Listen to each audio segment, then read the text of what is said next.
Okay. आज Guyton का chapter 75 है, इंट्रोडक्शन टू एंडोक्राइनोलॉजी।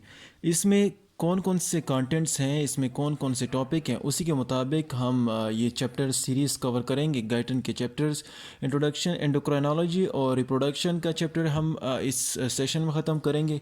और इसके साथ साथ अगला सीरीज़ हमारा स्टार्ट होगा न्यूरो पे, न्यूरोफिजियोलॉजी और फिर एंड सो ऑन। तो अभी इंट्रोडक्शन ऑफ एंडोक्राइनोलॉजी में जो मेन चीज़ें हैं वो हम डिस्कस करेंगे। जो मेन पॉइंट्स हैं चैप्टर नंबर 75 में दिए हुए हैं वो स्टेप वाइज सीरीज़ में डिस्कस करेंगे।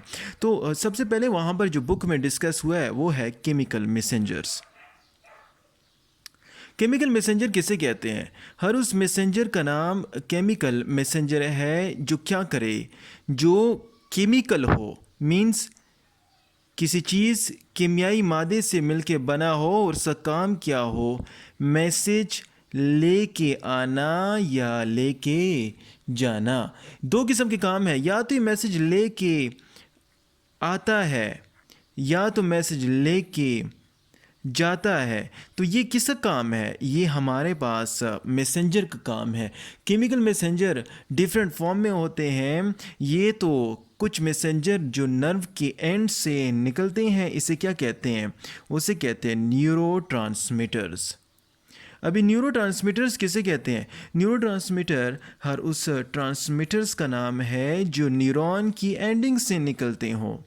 जो न्यूरॉन की एंडिंग से निकलते हों उनका नाम न्यूरॉन एंडिंग क्या है? न्यूरॉन एंडिंग एक्सॉन्स हैं।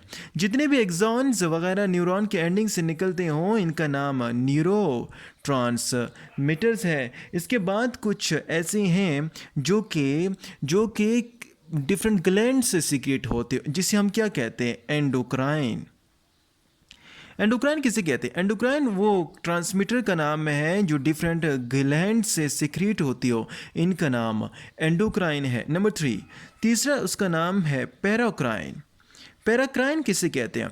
पैराक्राइन उस केमिकल मैसेंजर का नाम है जो एक सेल से सिक्रीट हो जाए और साथ साथ जो ही सेल से निकला है, let suppose any chemical transmitter A है, इस सेल से सिक्रेट हुआ है, तो ये अपने साथ वाले सेल को इफेक्ट करे, अपने नाइबर सेल को इफेक्ट कर दे, इसका नाम पैराक्राइन है।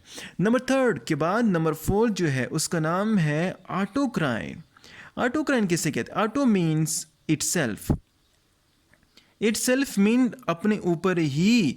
ऑटोक्राइन वो केमिकल मैसेंजर हैं, वो केमिकल हार्मोन्स हैं जो एक सेल से निकल जाए और अपने ऊपर ही इसका इफेक्ट हो, इसका नाम ऑटोक्राइन है। तो हमने पढ़ा है न्यूरोट्रांसमीटर्स जो एक्सॉन से रिलीज होते हैं, एंडोक्राइन जो ग्लैंड से, पैराक्राइन जो अपने सेल से अपने नेबर वाले सेल को इफेक्ट करता हो, और चौथा जो है वो ऑटोक्राइन खुद ब खुद अपने ऊपर ही इफेक्ट करते, इसका नाम autocrine. Number 5, neuro endocrine. Neuro endocrine वो केमिकल हैं, वो मैसेंजर हैं जो कि न्यूरॉन की एंडिंग से तो निकलते हैं लेकिन उसका फंक्शन एंडोक्राइनोलॉजी में भी हो, एंडोक्राइन में ग्रैंड से भी रिलेटेड हो, और वो पोर्ड हो जाते हो इनसाइड द ब्लड स्ट्रीम, और ब्लड स्ट्रीम के ज़रिए वो या तो दूसरे ग्लैंड को स्टिमुलेट करते हो या इनहिबिट करते हो या वहाँ से सिक्रीशन करते हो। तो ये सारा काम किसका है? केमिकल ट्रांसमीटर का काम है। अच्छा, अभी कुछ ट्रांसमीटर ऐसे भी हैं। Number 6 which is known as cytokines. Cytokines ऐसे हैं जो बोथ हैं, मीन्स जो ऑटोक्राइन भी हो सकते हैं और पैराक्राइन भी हो सकते हैं। इसमें डिफरेंट टाइप्स आती हैं। इसमें एक है, इसका नाम है इंटरल्यूकिन। इंटरल्यूकिन हमने पढ़ा है कि इम्यूनोलॉजी में इंटरल्यूकिन होता है, और दूसरा है लैम्फोकिन। इंटरल्यूकिन और लैम्फोकिन ये काइंस, ये साइटोकाइन, ये इंटरलोकाइंस और लैम्फोकाइंस ऐसे केमिकल ट्रांसमीटर जो साइटोकाइन से रिलीज़ होते हैं, जो इनका नेचर साइटोकाइन है, और ये कहाँ से रिलीज़ होते हैं? ये हेल्पर टी सेल से रिलीज़ होते हैं, और ये किस में मदद देते हैं? ये इम्यूनिटी में मदद देते हैं। अच्छा, अभी इंटरल्यूकिन और लाइफोकीन के साथ साथ एक दूसरा साइटोकाइन भी है, उसका नाम है लेप्टिन। लेप्टिन क्या करता है? लेप्टिन याद रहे कि हमारे बॉडी में एडिपोसाइट सेल होते हैं और ये एडिपोसाइट सेल से रिलीज़ होता है, तो इसलिए इसे हम क्या कहते हैं? एडिपोकीन भी इसे हम कहते हैं। अच्छा, अभी एडिपोकीन भी इसे कहा जाता है किसको? लिप्टिन्स को। तो ये डिफरेंट सिक्रेशन है, डिफरेंट केमिकल हैं जो कहाँ से रिलीज़ होते हैं, जिनके डिफरेंट ऑरिजिन हैं और डिफरेंट इसका टारगेट पॉइंट भी इनका डिफरेंट है। तो अभी ये केमिकल ट्रांसमीटर हम पढ़ लिया, एक न्यूरो ट्रांसमीटर है जो नर्व एंडिंग से एक्सॉन से रिलीज़ होंगे, और एंडोक्राइन जो है जो कमेस्ली ग्लैंड से रिलीज़ होते हैं। पैराक्राइन ऐसे हैं जो अपने सेल से रिलीज़ होकर अपने नाइबर वाले सेल को इफेक्ट कर देते हैं। ऑटोक्राइन जो एक सेल से रिलीज़ हो और ख़ुद ही अपने ऊपर इफेक्ट हो। और न्यूरो एंडोक्राइन ये ऐसे मैसेंजर्स हैं जो कि न्यूरॉन्स से तो रिलीज़ होते हैं लेकिन इनका इफेक्ट डिफरेंट ग्लैंड्स पे हो। और साइटोकाइंस जिसमें इंटरल्यूकिन, लाइफोकीन जो कि बहुत पैराक्राइन या ऑटोक्राइन बहुत हो,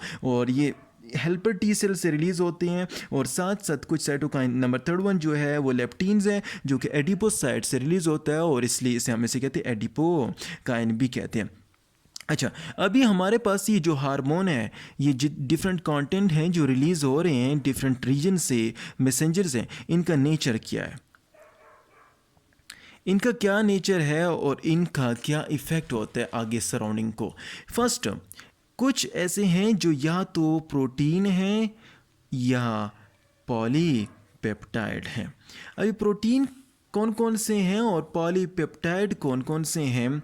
तो प्रोटीन और पॉलीपेप्टाइड, हम हर उस सब्सटेंस को पेप्टाइड कहेंगे जिसके अंदर अमाइनो एसिड 100 अमाइनो एसिड हों या 100 अमाइनो एसिड से कम हो तो उसका नाम पेप्टाइड है। अगर 100 अमाइनो एसिड से वो ज़्यादा हो गए, it will become protein. Protein जिस तरह कि हमारे पास डिफरेंट 200 अमाइनो एसिड से एक हार्मोन बना है, उसका नाम है ग्रोथ हार्मोन जो कि प्रोटीन है।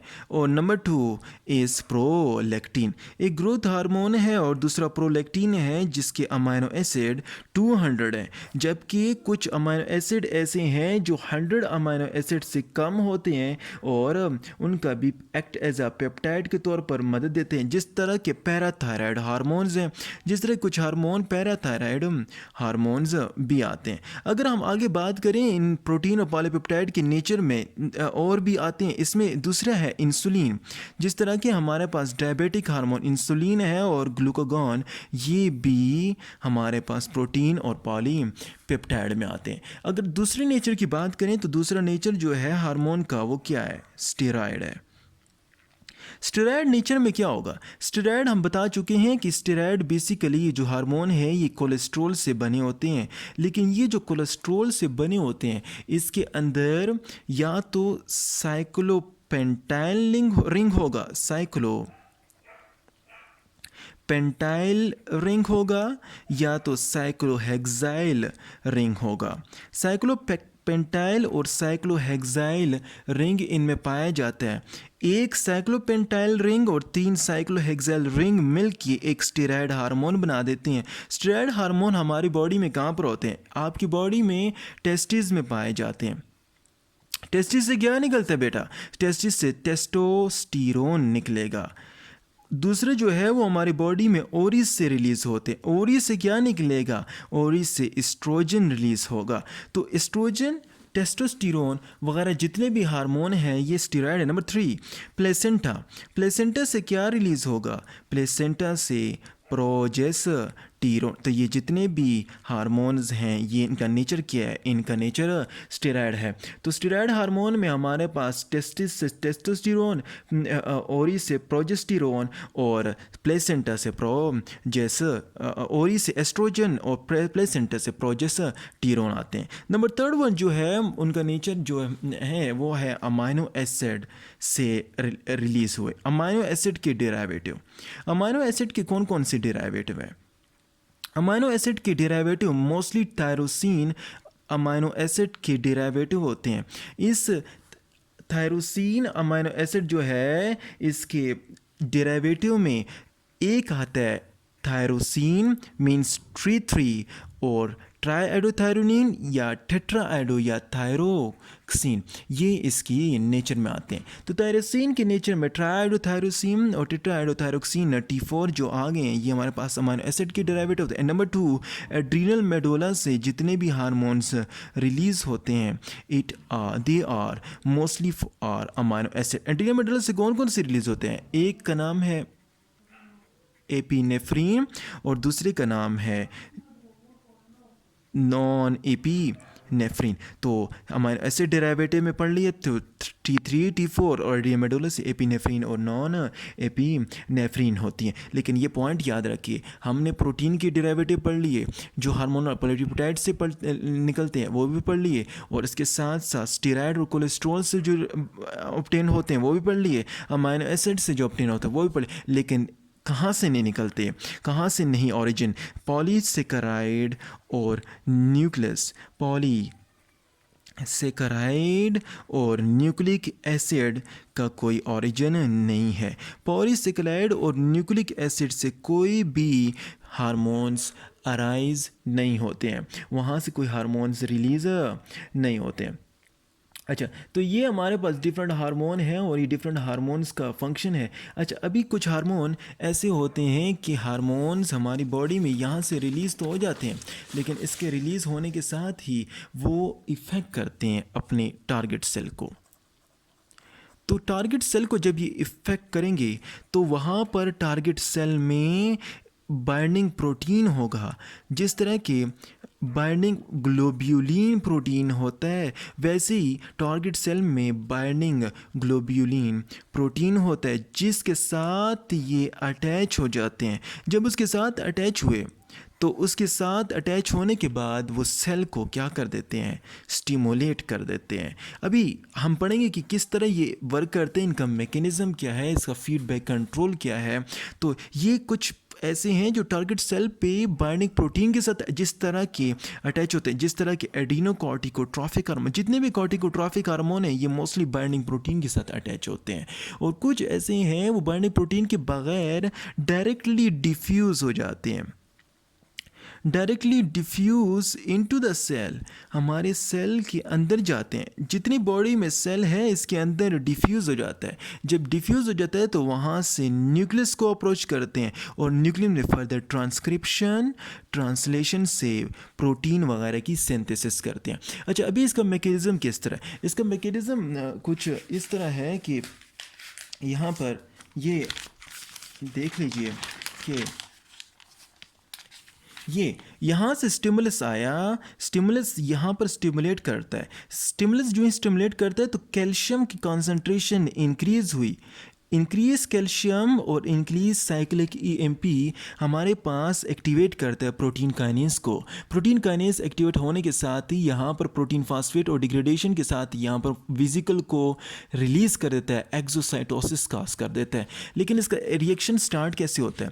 इसका सिंथेसिस कहाँ से स्टार्ट होती है, फिर वहाँ से रिलीज़। ये यहाँ पर डीएनए होता है और डीएनए में न्यूक्लियस में डीएनए की ट्रांसक्रिप्शन से मैसेंजर आरएनए बनेगा। मैसेंजर के ट्रांसलेशन से हमारे पास एंडोप्लाज्मिक रेटिकुलम से डिफरेंट कंटेंट्स आएंगे और वहाँ पर राइबोसोम, रफ एंड डिप्लॉइडिक रेटिकुलम की मदद से प्रोटीन सिंथेसिस होगी और वो सिंथेसिस से वेसिकल रिलीज होंगे। वेसिकल जो है वो गल्जी बॉडी में आके पैकिंग करेंगे और इस पैकिंग करने के साथ सिक्रीशन ऑफ वेसिकल और यहाँ पर अटैच कैल्शियम आयन का स्टिमुलेट हुआ। कैल्शियम आयन इसके ऊपर अटैच हो कि ये वेसिकल को सिक्रेट कर देंगे और ये वेसिकल फिर आगे अपने टारगेट सेल पे अपने डिफरेंट रीजन में ये सिक्रेट होगा और ये हार्मोन्स वहाँ पर एक्ट करेगा। तो ये था synthesis and secretion of peptide hormone. और नेक्स्ट जो टॉपिक हैं वो हम आगे सीरीज टॉपिक वीडियो लेक्चर में पढ़ते हैं।